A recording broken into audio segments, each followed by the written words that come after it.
Bismillahirrahmanirrahim. Alhamdulillah Rabbil Alamin. Wassalatu wassalamu ala rahmatillahi lil alamin. Wa hujjatihi ala nasi ajma'in. Sayyidina wa imamina wa aswatina wa habibina wa rasulina Muhammad wa ala alihi wa sahbihi wa man tabi'ahum bi ihsanin ila yaumiddin. Kita buka malih dengan kitab Al-Fatihah. A'udzubillahi minasyaitonir rajim. Bismillahirrahmanirrahim. Alhamdulillah Rabbil Alamin. Ar-Rahmanir-Rahim. Maliki yaumiddin. Iyyaka na'budu wa iyyaka nasta'in. Ihdinas siratal mustaqim. Siratal ladzina an'amta 'alaihim ghairil maghdubi 'alaihim waladdallin. Amin. Allahumma iftah 'alaina hikmatan wa anshur 'alaina min khazaini rahmatika ya arhamar rahimin. Baik, insya-Allah kita sambung pengajian kita untuk episod kedua. Siri kedua. Baca dulu.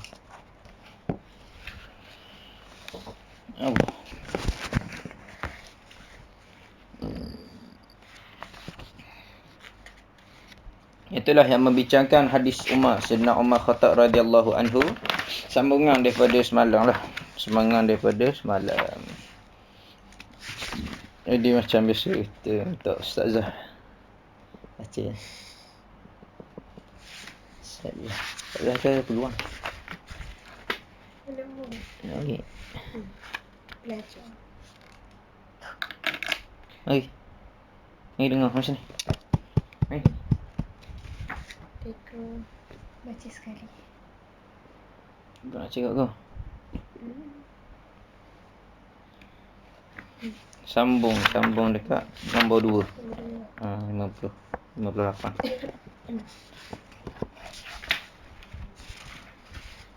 Perkara yang kedua. Hanya bagi tiap-tiap seorang itu apa yang ia niatkan. Sesuai dengan apa yang telah diterangkan di awal hadis tadi, iaitu segala amal adalah dengan niat.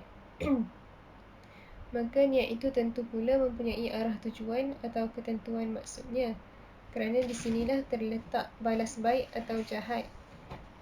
Dan seorang akan mendapat balasan itu sebanding dengan apa yang telah diniatkan menurut ikhtiar dan pilihan hatinya sendiri. Misalnya diniatkan menurut ikhtiar misalnya suatu amal ibadat seperti sembahyang yang wajib atau yang sunat baru dianggap sah serta diterima dan diberi balasan sekiranya asal mendirikan kerana Allah bukan kerana lainnya. Inilah yang dinamakan ikhlas yang menjadi jiwa suatu amal.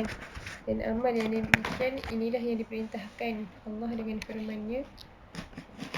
A'udzubillahi minasyaitonirrajim. Wa ma umiru illa liya'budullaha mukhlishina lahuddin hunafa wa yuqimus salata wa yu'tuz zakata wa dzalika dinul qayyimah. Yang tidak diperintahkan mereka melainkan supaya menyembah Allah dengan mengikhlaskan agama kerananya dengan menjauhi kesesatan dan supaya mereka mendirikan sembahyang dan memberikan zakat kerana yang demikian itu agama yang lurus. Surah Al-Bayyinah ayat 5. Jelaslah bahawa suatu amal itu dianggap sah atau sempurna kalau diwujudkan dengan niat atau qasad. Tetapi niat atau qasad itu terletak pada haluan atau tujuan. Kalau kepada Allah dikatakan ikhlas, kalau tidak, tidaklah dinamakan ikhlas. Tegasnya, niat yang terselit di hati ialah punca yang menentukan akibat amal. Baik amal itu kalau niatnya baik, jahat amal itu kalau niatnya jahat, sekalipun amal itu pada lahirnya baik. Malah niat itu pula ada kalanya dapat mengubah sesuatu perkara dan adat, menjadikan dia suatu jenis ketaatan dan jalan ke arah perdampingan kepada Allah. Menurut kesimpulan ini, orang yang makan dengan niat atau qasad terpelihara hidupnya serta menguatkan badannya untuk dapat meneruskan amal baktinya kepada Allah dan menunaikan kewajipan terhadap agama, keluarga dan bangsa. Maka ia akan mendapat ganjaran kerana makan atau minumnya dianggap satu ibadat atau taat dan bukan kerana memuaskan nafsunya semata-mata. Tetapi ketetapan ini ialah terbatas pada perkara yang harus syarak. Mengenai perkara yang haram, maka yang haram tetaplah haram. Orang yang berusaha mengumpulkan wang yang haram dengan niat yang baik, iaitu untuk pembinaan suatu masjid umpamanya, tidaklah dianggap baik walaupun maksudnya baik. Dan orang yang melihat akan perkara yang haram dengan niat yang baik, iaitu untuk merenungi dan menikmati kesenian atau keindahan ciptaan Allah misalnya, tidaklah pula dikatakan baik sekalipun maksudnya baik. Kerana kebaikan niat tidak ada pada barang yang haram dan yang makruh. Baik, hadis Sayyidina Umar Khattab radhiyallahu anhu yang dibincangkan, yang disebut matannya adalah innamal a'malu binniyat wa innama likulli imri'in ma nawa faman kana hijratuhu ila Allah wa rasulih fahijratuhu ila Allah wa rasulih wa man kana hijratuhu lidunya yusibuha aw imra'atin yankihuha fahijratuhu ila ma hajara ilaih, atau kama qala Rasulullah sallallahu alaihi wasallam. Baik, kita sebelum daripada ini kita telah bincang berkenaan dengan beberapa takrifan dan juga perkara asas ataupun hadis yang terkait dengan niat. Niat, dan kita sudah tengok betapa besarnya nilaian hadis niat ini di sisi pandangan ulama hadis dan ulama fiqh. Juga pada perkara niat yang pertama disebutkan, iaitulah untuk dengan makna segala amal adalah dengan niat, iaitu membicarakan berkenaan dengan merangkumi di antara manusia dengan Allah Subhanahu Wa Taala. Baik, kita telah sebut semua berkaitan dengan niat sebelum daripada ini. InsyaAllah pagi ini kita masuk dalam bab yang kedua. Berkenaan dengan niat ini dalam fasal yang kedua, iaitu disebutkan hanya bagi tiap-tiap seorang itu apa yang ia niatkan.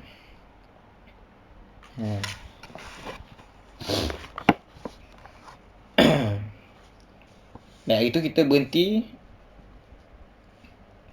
dekat menyebut berkenaan dengan tabiat dan ibadah. Tabiat ataupun adat dengan ibadah. Adapun adat itu apa adat tu? Sesuatu yang tidak dikosakkan dengan niat, tidak dikosakkan, tidak ada niat, maka itu adalah adat biasa, kebiasaan, tabiat orang buat. Yang kedua yang dibezakannya iaitulah ibadah. Ibadah iaitu kena letak konsep niat dalam perkara itu, menyebabkan ia menjadi bertukar menjadi niat. Itu konsep dia. Bertukar menjadi ibadah. Saja. Khusyuk ke tidak? Pada main rego.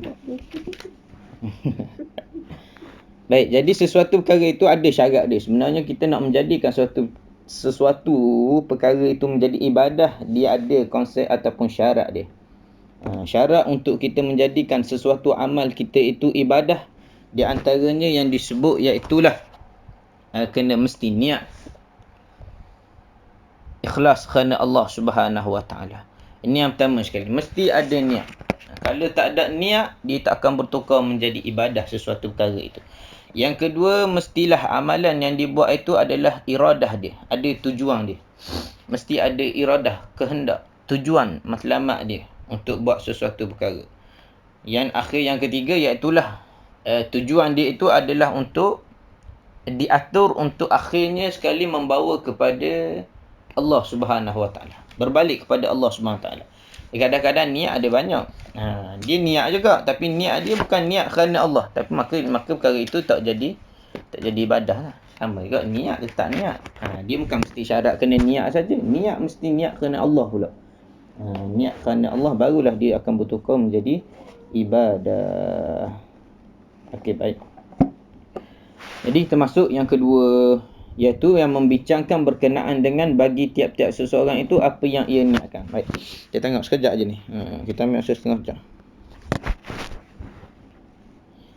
Benda ni lama tak? Ni pendek je sekejap.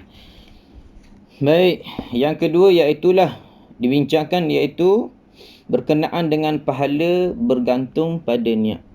Bab yang kedua ini sebagai kesimpulan dia, iaitu nak membincangkan berkenaan dengan pahala bergantung pada niat seseorang itu. Tu maknanya hanya bagi tiap-tiap seseorang itu apa yang dia niatkan. Maknanya pahala ini bergantung pada niat itu. Maknanya seseorang itu bila dia buat tak sama martabat dia. Martabat pahala dia tak akan sama. Bila mana niat bergantung, kerana itulah disebut bergantung pada niat. Bergantung pada niat seseorang itu. Maka contohlah. Contoh.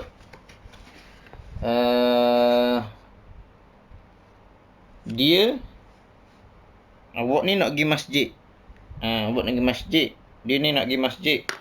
Lepas tu dalam niat dia, dia nak pergi masjid itu kerana waktu itu bulan Ramadan. Dan dia pun nak solat berjemaah. Ini seorang. Syakor. Seekor rega. Seorang lagi pula niat juga. Yang seorang lagi niat, dia tengok kawan dia pergi. Dia tengok jiran dia pergi. Lalu dia pun nak pergi juga. Seorang lagi pula, dia niat. Semua nak pergi masjid tu. Tiga-tiga orang ni tersebut semua nak pergi masjid. Yang ketiga, dia niat juga nak pergi masjid. Tapi bukan waktu Ramadan saja. Tapi dia nak pergi, memang kerja dia memang tiap-tiap hari dia pergi sama. Dia pergi selalu. Maka ketiga-tiga orang ini disebutkan semuanya sampai ke masjid.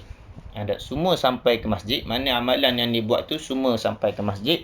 Dan niatnya semuanya ada ibadah pada Allah Subhanahu Wa Taala. Tapi darjat martabat dia, pahala dia tu tak sama.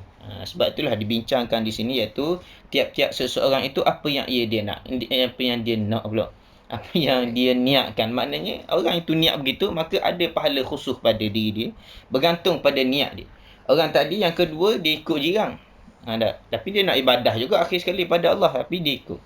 Jadi mana dia ada pahala dia situ pula. Orang yang ketiga, dia pergi memang dia tiap-tiap hari pergi. Dia bukan kira bulan Ramadan saja nak kena pergi. Niat dia tetap ada ibadah pada Allah SWT. Maka ada khusus juga pahala kepada dia. Maka nilaian pahala ni tidak sama. Dia bergantung kepada niat seseorang itu. Maka kita tengok ada niat. Amalan yang kita buat tu, kita niat apa. Sebab itulah para alim ulama' dia pesan pada kita, kalau kita buat suatu perkara yang baik, suatu pekerjaan baik, perbanyakkan niat dalam dia. Kita contohnya pagi ni, kita taklim. Kita bacaan kitab ini, maka khususkan, niatkan banyak. Para alim ulama' kata dalam pekerjaan baik, niatkan banyak. Niat kita apa? Yang pertama nak menghilangkan kejahilan. Yang kedua nak mendekatkan diri pada Allah. Yang ketiga nak mengisi masa lapang waktu COVID-19 ni, duduk rumah saja, baik kita buat amal ibadah. Contohnya. Akhir sekali yang menjuruh pada Allah SWT juga. Apa lagi? Untuk supaya terhindar daripada mengotorkan masa lapang. Mengotor pula dia panggil. Mengotor maksudnya membuat aktiviti yang tidak berfaedah ketika mana waktu lapang duduk dalam rumah ni, daripada tidur, baik kita isi sekejap masa. Sebab waktu pagi ni disebut untuk mencari rezeki dia luas. Rezeki dia luas. Daripada kita tidur, ambil masa sekejap baca kitab, itu berfaedah. Maka sekali untuk apa? Kembali pada Allah SWT, untuk kita dekatkan diri kepada Allah Subhanahu Wa Taala. Maka perbanyakkan niat, kata para alim ulama, dalam amal ibadah kebaikan yang kita buat. Adapun keburukan, tak payah niat banyak lah. Tak payah niat banyak. Amal keburukan, tak payah niat pun tak apa. Boleh. Jadi cumanya ada beberapa persoalan di antaranya gabung niat, dalam bab gabung niat. Gabung niat, contohnya kita nak gabungkan solat, contoh mudah. Solat kita nak gabung sekali, contohnya dengan yang sunat. Kita main subuh 2 rakaat, nak gabung sekali dengan contohnya dengan qabliyah. Kita nak masuk sekali, gabung niat, maka ini tidak dibenarkan. Soalan gabung niat ni, dengar Ustaz dengar bab muat. Kalau ganjaran tu tak tahu kan, cuma ganjaran tak tahulah, tapi cumanya tidak dibenarkan gabung niat. Masalah gabung niat ni ada besar. Sergak perbahasannya. Kalau Islam ni membenarkan gabung niat, di antaranya untuk masalah yang disebut syar'i, perkara syar'i ni, perkara yang tuntutan, perkara wajib. Contohnya pergi haji. Kita nak dapat haji untuk kita satu, dalam masa yang sama kita nak buat haji untuk orang lain. Dia nak buat haji untuk orang lain juga. Maka dia buat sekali tapi dia dua niat. Tak boleh lah. Mana boleh begitu. Kalau macam ke Ada sunat apa? Sunat apa tu? Tadi apa kata qabliyah dengan Itu menggabungkan yang wajib dengan sunat. Jadi jangan gabungkan. Benda tu. Dalam masalah sunat, antaranya ada yang dibolehkan. Di antaranya yang sunat contohnya yang sunat contohnya apa ni tadi, puasa. Dua niat, kita gabungkan puasa semalam hari Isnin dengan puasa bulan Syakban. Maka kita gabungkan niat. Tambah pula puasa qada sehari. Puasa ganti. Maka ini dibenarkan. Ada tempat yang dibenarkan, ada tempat yang tidak dibenarkan. Itulah yang nak disebutkan. Kalau Islam membenarkan banyak boleh gabung niat ini sebenarnya dalam semua urusan, maka benda ni boleh buat berniaga. Siapa nak mari buat haji contohnya, bagi duit biar aku niat sekali untuk haji kamu. Untuk haji kamu. Aku niat sekali. Jadi buat gitu. Tak boleh duit banyak. Boleh buat niaga. Orang niaga boleh buat niaga. Maka ni tak boleh. Kena buat kena buat satu-satu. Jadi masalah penggabungan niat ni panjang juga bahasa dia sebenarnya.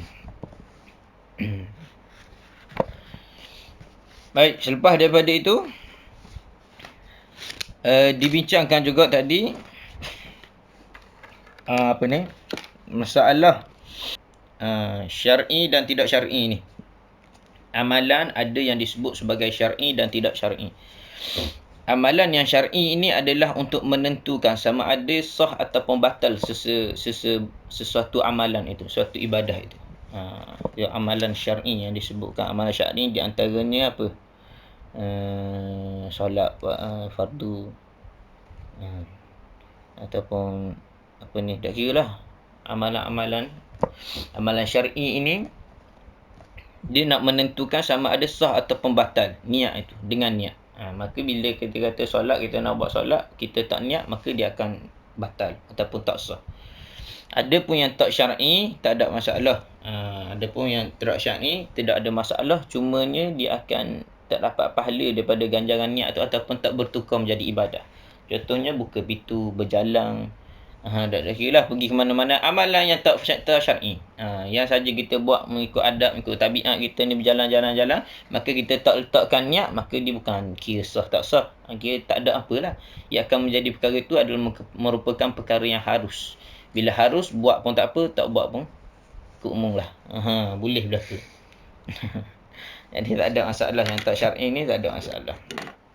Cumanya yang kita nak sebut, bila letakkan niat, terus dia bertukar niat kerana Allah SWT mencukupi syarat-syarat ibadah yang kita sebut tadi, maka dia akan bertukar menjadi ibadah pada Allah. Hatta kita berjalan pun tapi niat kerana Allah, tak apa. Kita berjalan sesuatu perjalanan itu, maka niat kita kepada Allah SWT, maka tak ada masalah.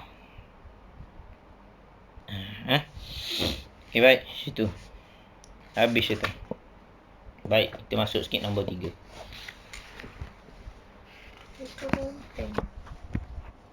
Goteng. Baik, 7 lebih dah. Sikit. Perkara yang ketiga, maksudnya orang yang berhijrah bersama Rasul. Setelah Rasul menyatakan pada hadis tersebut bahawa segala amal adalah dengan niat dan tiap-tiap seorang mendapat balasan menurut apa yang ia niatkan, maka dinyatakan pula maksudnya orang yang berhijrah bersamanya ke Madinah demi kepentingan agama Islam. Orang yang berhijrah ke Madinah dengan maksud yang baik lagi ikhlas semata-mata kerana Allah dan Rasulnya, maka dikatakan hijrahnya itu hijrah kepada Allah dan Rasulnya, dan sudah tentu mendapat ganjaran yang sesuai dengan maksudnya. Sebaliknya ada pula orang yang berhijrah ke Madinah dengan maksud yang tidak sesuai dengan tuntutan agama, malah hijrahnya untuk kepentingan peribadinya sebagaimana yang dinyatakan Rasul dan sabdanya, iaitu barang siapa hijrahnya bagi dunia yang ia memperolehinya atau perempuan yang ia ingin mengahwininya, maka hijrahnya adalah kepada apa yang ia hijrah kepadanya itu. Maka teranglah dari kenyataan tersebut bahawa hijrah dan perbuatan atau amal yang sepertinya ada mempunyai dua macam keadaan. Ada yang dilakukan kerana agama dan ada pula kerana ada yang dilakukan kerana agama dan ada pula kerana dunia atau lainnya, walaupun pada zahirnya kelihatan kerana agama.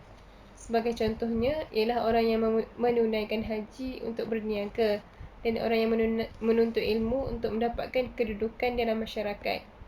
Masing-masing akan mendapat balasan menurut niat atau qasadnya. Pada zaman Rasulullah SAW, ada orang yang berhijrah ke Madinah, tetapi hijrahnya bukanlah kerana maksud menunaikan tuntutan agama. Malah sebaliknya, ialah untuk menyampaikan hajatnya.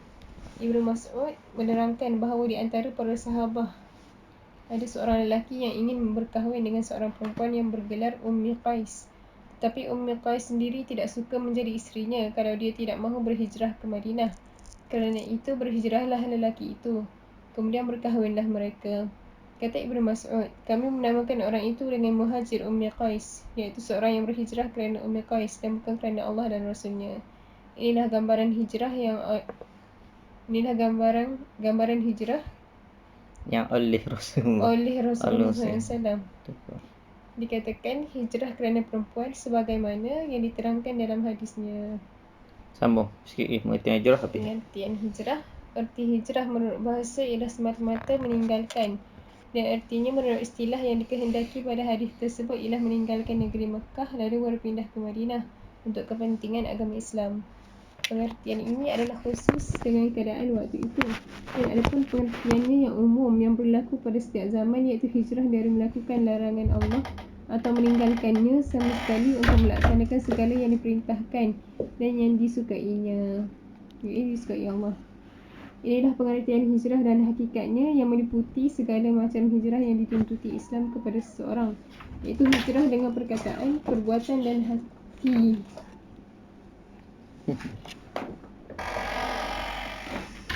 Ini tadi.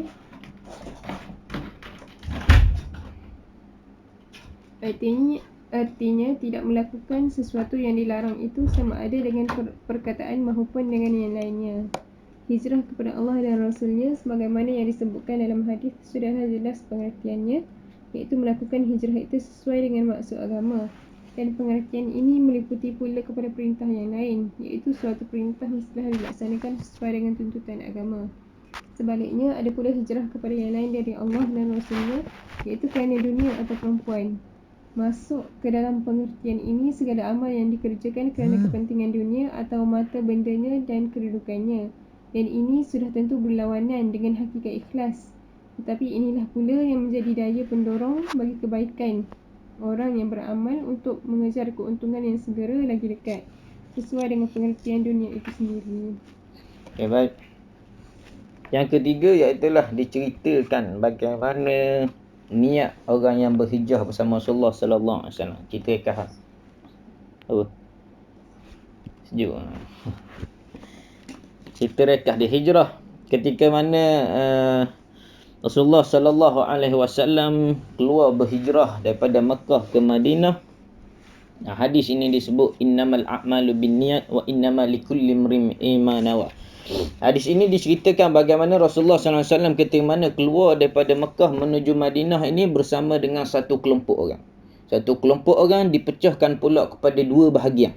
Nah, dalam satu kelompok itu ada dua bahagian ataupun ada dua jenis golongan ini yang disebutkan. Itu ayat tu. Innamal a'malu binniyat wa innamal likulli imrin ma nawa. Golongan pertama yang disebutkan iaitu faman kana hijratuhu ila dunya. Faman kanat hijratuhu ila Allah wa rasulih. Fa hijratuhu ila Allah wa rasulih. Mereka satu golongan yang bersama Rasulullah keluar berhijrah daripada Mekah pergi Madinah itu, satu kelompok daripadanya yang keluar bersama Rasulullah memang qasad, memang niat dia, matlamat, iradah, tujuan dia ini adalah kerana memang nak bersama dengan Rasulullah.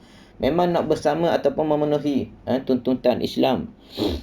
Dengan niat kerana Allah dan Rasulnya, maka kata dalam hadis ini disebutkan maka hijrahnya itu untuk Allah dan Rasul. Satu kelompok ni juga, satu kelompok lagi iaitu yang disebut wa man kanat hijratuhu ila dunya yusibuha. Ada pun satu kelompok lagi dia keluar juga hijrah bersama Rasulullah, tapi dia keluar atas alasan dunia. Dia nak dunia. Bila mana nak dunia, kata Rasulullah yusibuha, dia dapat dunia, bukan dia tak dapat, Allah beri dia dunia.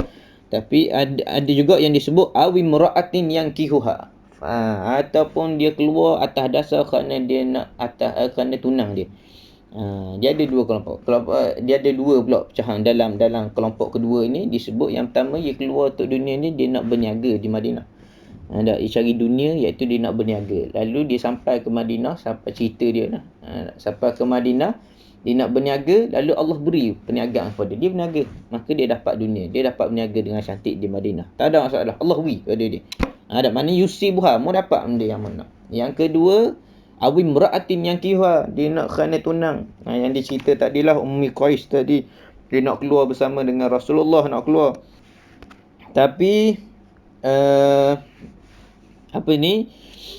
tunang dia yang lelaki tak nak keluar, nak tinggal, tak nak tinggal kampung halaman, tak nak tinggal Mekah. Jadi akhir sekali dia duduk fikir jenis orang perempuan ni, Ummi Qais ni jenis yang kuat, khas kepala, kerana Islam. Dia nak pergi juga. Lalu dia ikut juga Rasulullah SAW. Lalu dia tinggal tunang dia tadi. Maka tunang dia tadi pun akhir sekali duk fikir sedih, kena tinggal ke isteri, kena tinggal ke awet ni. Kena tinggal ke tunang dia ni. Lalu akhir sekali dia pun bertemu dengan Rasulullah. Dia bagi tahu Rasulullah, aku nak ikut juga. Dalam hijrah kamu ini daripada Mekah ke Madinah, aku nak ikut juga. Waktu itu niat dia ni kata bergantung pada niat. Innamal a'malu binniyat. Bergantung pada niat. Maka waktu itu niat dia pergi kerana dia nak menikah di sana. Kerana dia nak bertunang, dia nak ikut tunang dia Ummi Qais. Bukan kerana Allah, bukan kerana Rasul. Ini kelompok yang kedua, orang yang kedua yang disebutkan. Maka kata Allah Subhanahu Wa Taala, apa dia tadi? Yusibuha awimraati yang kifa fa hijratuhu ila ma hajara alaih.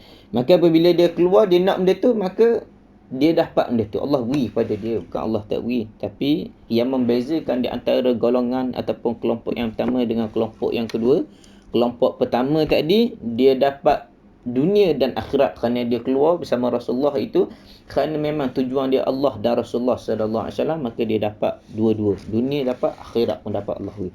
Adapun kelompok yang kedua yang keluar kerana perniagaan, yang keluar kerana nak kerana tunang dia tak ada nak kahwin di sana, yusibah, Allah beri pada dia. Ada hijrah dia kepada itu, maka Allah beri kepada dia, dia boleh nikah di sana, dia boleh dapat perniagaan di Madinah cantik. Tapi itu hanya di dunia saja, ataupun ada pun di negeri akhirat, maka dia tak dapat apa. Itu saja. Semua masing-masing letih, dua-dua letih.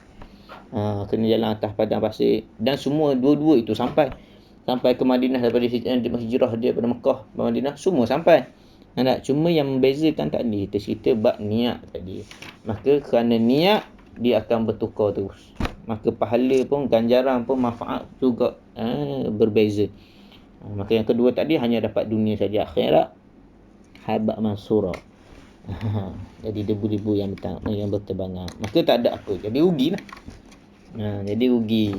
Itulah kita sebut, kalau nak keluar tu biar kerana Allah dan biar kerana Rasulullah SAW. Hijrah yang kita lakukan tu biar kerana Rasulullah SAW, biar kerana Allah Subhanahu Wa Taala. Itu cerita dia.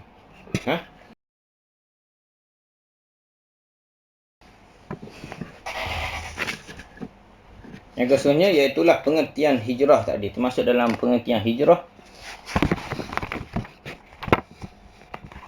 ekah-ekah lah pengertian hijrah kita sebut dah tadi. Kita sebut dah, ini terkait dengan niat juga. Cumanya apa yang disebutkan tadi, iaitu dari sudut bahasa semata-mata meninggalkan. Itu bahasa lah.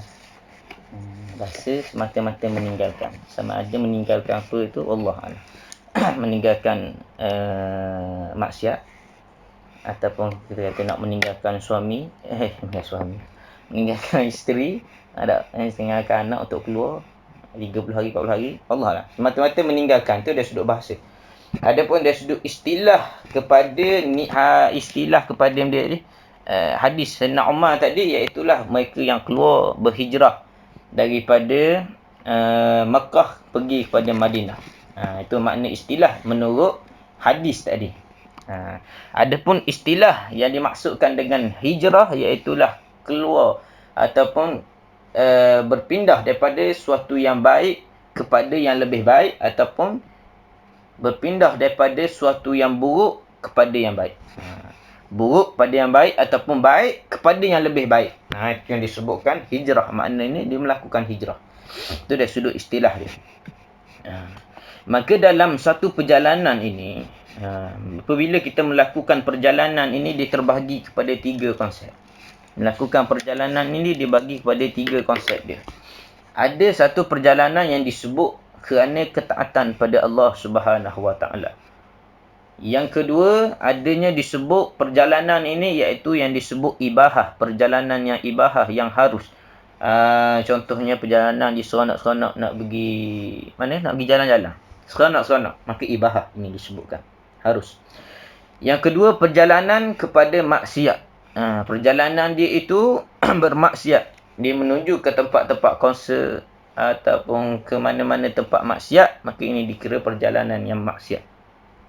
Maka kesemua 3 perkara ini akhirnya dia akan kembali kepada niat. Yang kita nak ceritakan itulah perjalanan seseorang itu dia terbagi kepada 3. Di antaranya iaitu perjalanan dia untuk ketaatan pada Allah, pergi masjid, pergi ke kuliah, pergi ke rumah orang tua dan sebagainya, nak menjenguk, tak kira lah.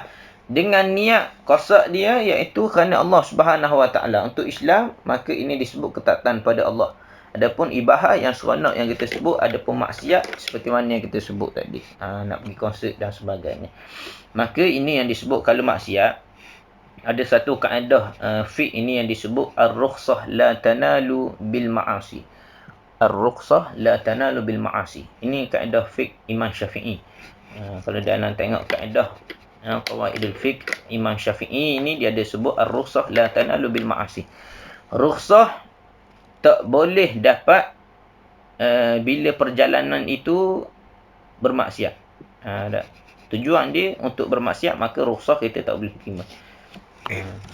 Maka tertolak di situ rukhsah, keringanan. Salat jamak qasar. Salat jamak qasar contohnya. Kita pergi, walaupun dia pergi, dia tengok dia punya max 100 km lebih ataupun 800 km sehari perjalanan dia.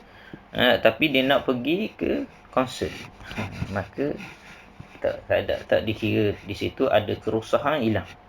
Kerana perjalanan itu niat dia kerana maksiat, maka ini tidak diterima sebagai ibadah pada Allah Subhanahu Wa Taala. Sebab itulah kalau kita dengan kaedah ni takkan nak ambil hadiah, maknanya nak terima hadiah daripada Allah. Rukhsah itu hadiah lah. Rukhsah itu Allah beri hadiah kepada kita. Daripada 4 boleh jadi 2, keringanan solat. Daripada berpuasa boleh tak berpuasa. Perjalanan sebab daripada itu rukhsah, hadiah yang Allah beri. Takkanlah kita buat maksiat. Analogi dia lah, kita buat maksiat tapi nak hadiah Allah, pelik kan. Maka perjalanan yang maksiat tidak dikira sebagai ibadah dan tidak dibolehkan untuk kita rukhsah. Maka hijrah ini disebutkan iaitulah para sahabat yang keluar bersama hijrah itu juga sama dengan kita yang berada di sekarang ni, memerlukan kepada satu kesabaran yang sangat tinggi. Memerlukan kepada satu kesabaran yang sangat kuat, yang sangat tinggi. Itulah di antara prasyarat kepada hijrah dia.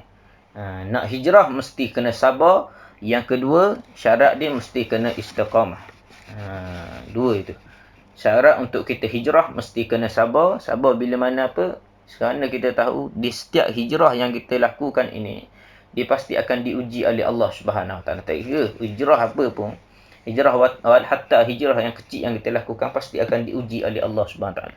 Apatah lagi yang kita pernah sebut sebelum ni, hati-hati yang pakai tudung akhirnya buang balik. Yang tak pakai tudung asal hijrah dia pakai tudung.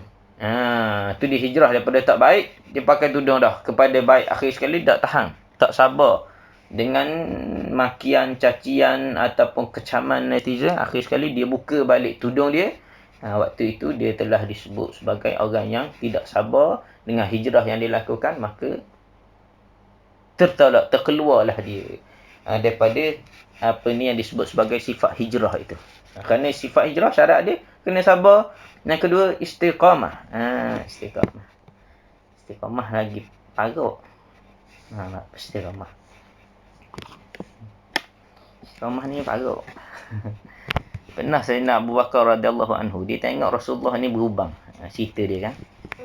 Dia tengok berubang. Ya Rasulullah, dia tanya, naraka qad shibta, dia kata, aku tengok kamu ada berubang dah ni. Ada ubang. Ada ubang. Rasulullah dia ubang dia tak banyak.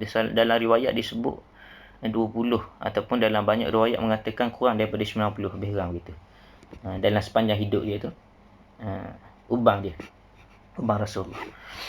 Lalu dia tengok, aku nampak dah tumbuh uban. Lalu apa kata Rasulullah SAW? Dia kata, syayyabatni Hud wa akhawatuha. Yang menyebabkan uban aku ini kerana surah Hud. Surah Hud wa akhawatuha. Bukan akhawat. Isi kandungan.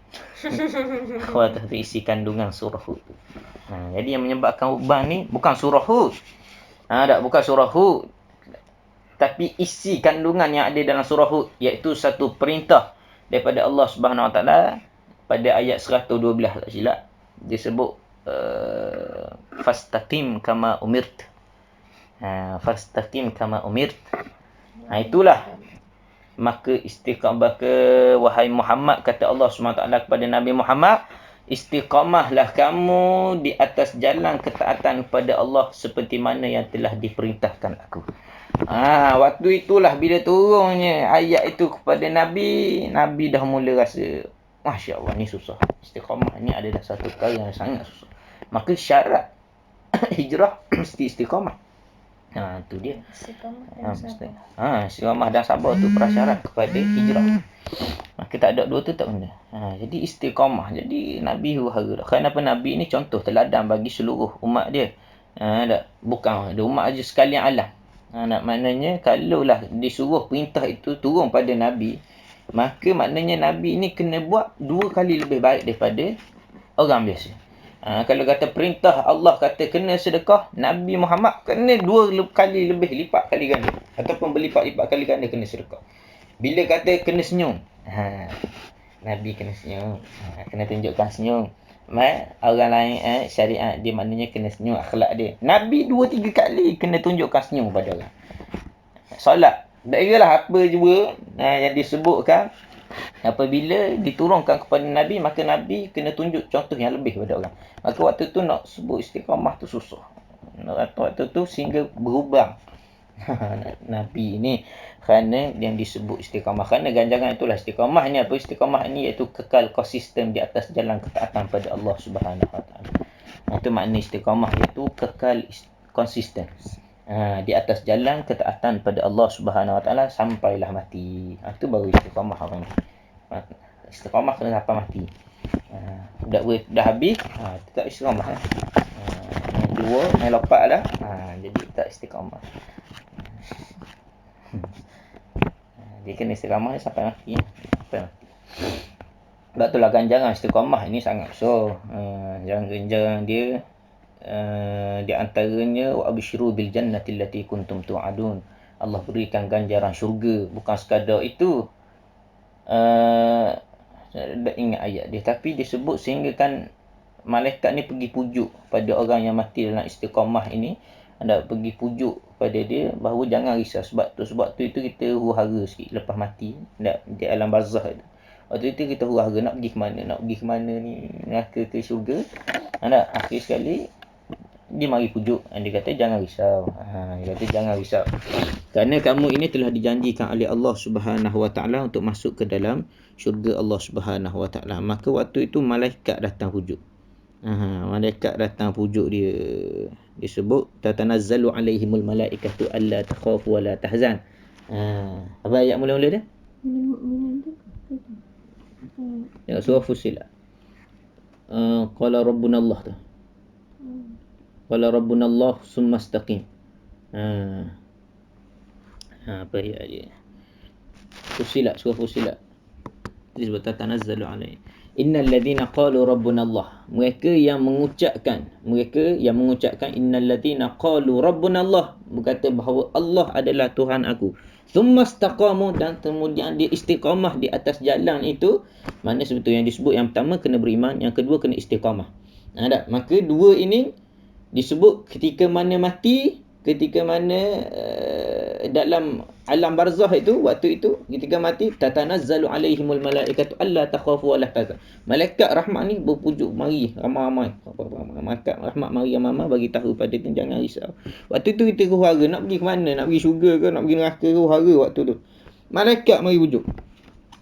Kata la takhafu wa la tahzan. Jangan kamu takut, jangan bersedih. takut jangan sedih, kerana Allah telah berikan kepada kamu, dia khabarkan kepada dia, wa absyiru bil jannati, khabarkan kepada dia bahawa kamu telah ditempatkan dalam syurga Allah Subhanahu Wa Taala. Tu ganjaran istiqamah yang sangat besar yang diberikan oleh Allah Subhanahu Wa Taala. Maka inilah terkait dengan hijrah yang kita ceritakan tadi. Sebab itulah dalam kehidupan kita kadang-kadang kena melakukan hijrah. Nak mana kena keluar hijrah jalan Allah Subhanahu Wa Taala ini. Itu yang disebut secara istilah mudahnya, jangan kita anggap kita baik. Bila maknanya sebab tu hijrah ini orang baik pun kena buat juga. Kerana apa? Kerana nak hijrah daripada baik kepada lebih baik. Bukan orang yang teruk saja kena berubah pada baik. Tapi hijrah ni orang baik kepada yang lebih baik. Macam Rasulullah pun hijrah. Dia keluar hijrah untuk mencari Allah, cari dan melunaskan tanggungjawabnya, tuntutan kehendak Allah Subhanahu Wa Taala. Maka begitulah sikit sebanyak pada pagi ni yang kita dapat kongsikan. Mudah-mudahan kita dapat ambil ihtimal dengan apa yang disebutkan tadi dan kita boleh amalkan. Bab hijrah ni kena buat niat, maksudnya akan datang esok ke disebut kita akan masuk dalam pengertian dunia pula.